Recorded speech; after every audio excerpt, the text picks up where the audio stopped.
Welcome back to Evil's Comics. I'm Mike. I got another review for you. We're gonna do Aliens Earthworm, and there's a couple backstories. First, I was able to find this at one of my pickups, my weekend pickups at Half Price Bookstore, and it was actually my first video that I did, but I've taken that video down and I haven't redone it. But it was in a Half Price pickup that I did, and I was able to get all 4 issues half off, a little cheaper. I think I used a coupon. First backstory. So second backstory is this comic actually has another title. It's been re-edited, redrawn, and released as Aliens Female War. Now, I didn't know that originally. I found that out after I read the whole comic and I was going to do the review. I actually had to look up the synopsis of the book, and I'll go into that why. And I usually don't do that. I don't feel like I have to, and that kind of goes into this. This book is written. Let me make sure I pull it up right. But it's Mark Verheiden, and Sam Kieth is the artist. And first off, I love Sam Kieth. I know him from the 90s and the Max comic, Image Comics, the Max. And I really love Sam Kieth. I love his art. And so, I mean, for me, art-wise, this is like a 5. But I understand this isn't for everybody. But I really dig, like, his take on aliens. I loved his Max. I've seen some of his Batman stuff recently. I actually don't own any of the Max comics, and it's killing my heart because I really want to read it. I'd only read like maybe 5 issues into it back in the 90s, and I couldn't find any more. Now I can't find them in the wild at all. And you'll grow to know I'm not a big fan of buying comics online unless I absolutely have to, and I still feel like I can find the Max in the wild. I found a lot of Savage Dragon recently and a couple early Spawns, so I still have hope. So anyways, back to this comic. So Alien War, like I said, Sam Kieth, his art is not for everybody, but I love his art. There are sometimes you can tell it's not the greatest of panels or pieces, but I mean he's got the gore. It's got an Aliens vibe. It's ironic, but all 4 of these, I usually do go through and read the old, letters that people sent in. I mean, we're talking about the 90s, so it kind of gives you like a nostalgic feel, and also tells you what, people thought about this originally. And it's funny because all 4 of these editor notes, man, they talk some major shit about this comic, and they hated the art. They love the story.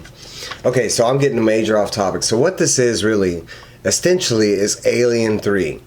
Okay, so this came out before the release of Alien 3, and they were trying to do like a 3-part series in the comics, and they had done kind of like it was like basically the Aliens, like after with Hicks and Newt and Ripley, and it followed their journey like during Aliens, and I think there was one that was set up like right before Aliens and right in between.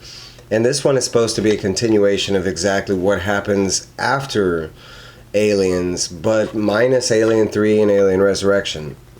That's why this has been rewritten, because now Alien 3 exists and this storyline is just kaput. So now they change the characters around, because in this storyline it is Hicks, the Colonial Marine, it is Newt, and it is Sigourney Weaver.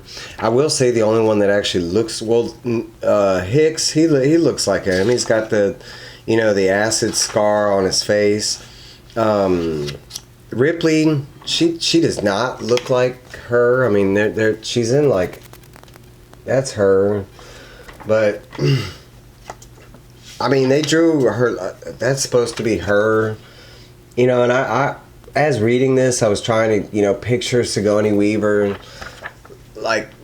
as her, and the art kind of kills that. It was hard to do that.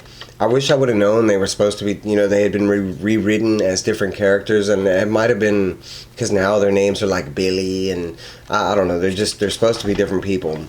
Even in this comic, it was supposed to be an alien like a droid, a synthetic, like they had cloned her, and it wasn't even supposed to be the real Ripley. Okay, so that's kind of the backstory and everything. So the story overall, I really did enjoy it. I wish we would have got this Alien 3 instead of the movie. Now, I love me some aliens, and I do love all the alien movies, and they do get to a campy level at a certain point. But honestly, Alien 3 was actually one of my favorites, and most fans hate that movie. It's just a different vibe and different feel. I was a teenager, the nostalgia. There's a lot of things that goes into it, but I saw it in the theaters, rated R. I was probably like 12 or 13, yeah, and I got my grandparents to take me to go see it, my grandfather specifically, and I loved it. I can say I hated the ending because they killed off Ripley. Spoiler if you haven't seen Alien 3, that came out in like 1993, but I love that movie. I mean, it was a different feel. It still has that, stuck in space because they're stuck on a prison, and it's this one alien that's following them around. I really dug that, and it was like the suspense was a little further added because she was stuck on a prison full of men.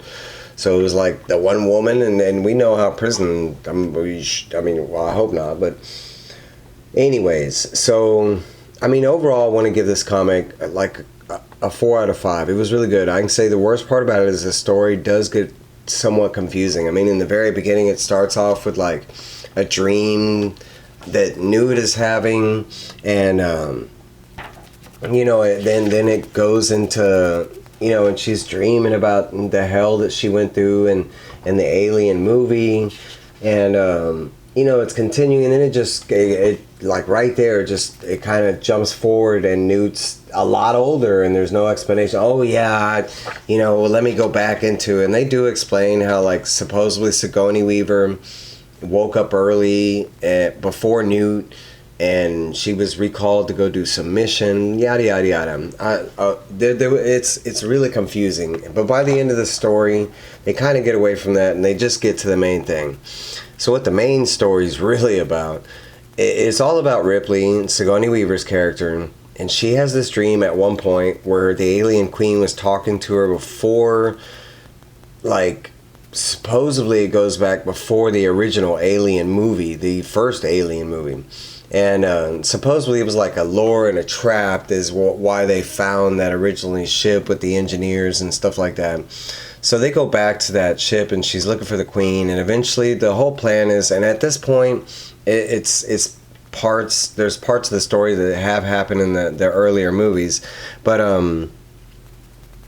the Earth at this point has, we brought aliens back to Earth, the government, or that I forget, the Wayland Corporation brought them back, and they did what aliens do best. They start killing, and they took over Earth. So basically, most of the humans are off in space. But anyways, Ripley remembers having this dream, and she's being called somewhere back to, I think, LV 426, and she goes back there and finds that there was this like grandmama alien or something like that, like the queen of all of them.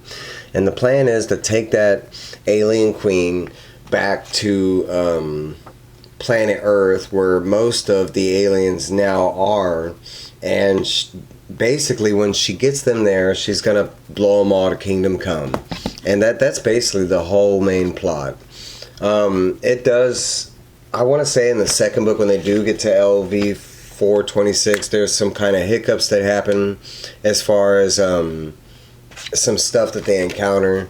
But we're talking about the art and aliens. I'm an Alien fan. I've always loved this since I was a kid. I know it's not everybody's cup of tea, and I don't have too many more Alien comics, so you're not going to see too many reviews from Aliens, so bear with me. Sticking to my horror theme here. But showing you some more art. But basically that's the story in a nutshell. I mean, I'm not gonna tell you the ending. The female war, it kind of does make sense that they picked that, because it is about this alien queen, and it gets into the Ripley, and they do come up with this cool plan on how they're gonna kidnap the alien and secure it.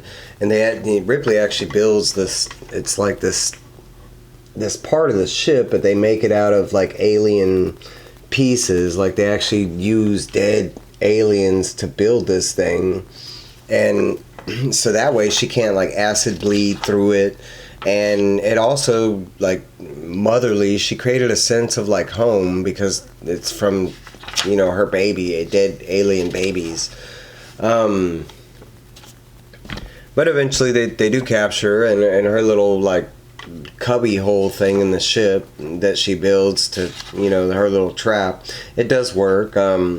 There's some backstories with Newt and Sigourney Weaver. There's a lot of like stuff where Sigourney talks about her like born child that we found out in the movies that she died in her 80s, and Sigourney Weaver kind of slept through her whole life. They kind of go into that, like where Ripley talks about that a little more, which was kind of cool, and they didn't do in the movies. I think they briefly touched on it in Alien 3. They do have these like some cool, you know, they did this in like the other Alien column, but they do have some other, like they took her power loader that she used at the end of Aliens 2, and they kind of remodified it, and she uses that in the battle against the Queen. This is the Queen, and like I don't even think she has a name. I'm just Mega Queen, Queen, I don't know. But that's kind of her right there. She has these like, and they have her on the cover, but she has these weird little like, kind of, they look like tusks, but sometimes they look like tentacles. You can see them on the side of her head. I mean, overall, I mean, the comic was really good. The ending, I can say, is what really like saved the comic, because it is a lot action packed.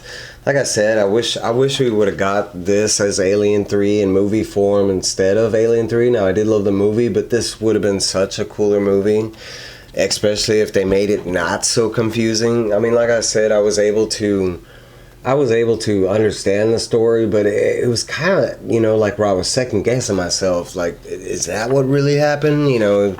And it wasn't like they, you know, hit by his art, he left it up, you know, to chance or anything. No, it was pretty evident what he was trying to do, but I'm just showing y'all more art. But I mean, I felt like I was second guessing what they were trying to relay as far as like some of the more scientific stuff when it came to the Whaling Corporation. They do go into like some backstories where you do run into some characters. Like I did run into a character that was from the other one, Vasquez, the Hispanic Colonial Marine that died in the movie, the badass chick with the big guns. She makes an appearance, but it's in like a flashback. I mean, if you've never read Alien comics, all of them are decent. You know, I can say that the later ones have kind of been, and I have one more, I think, complete Alien story that I'm going to review. And that one, it is going to be a bad review because it's not a horrible comic, but man, you talk about like mediocre to the bottom degree.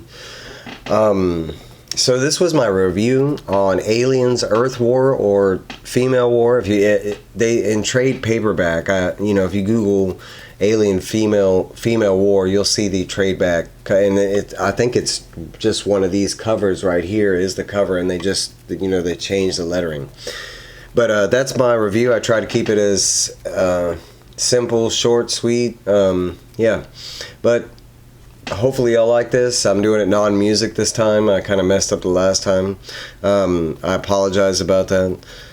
But if you did like this, you know, comment about maybe one of your favorite Alien comic books, or maybe some of your favorite Sam Kieth art, or anything you want to. I don't care.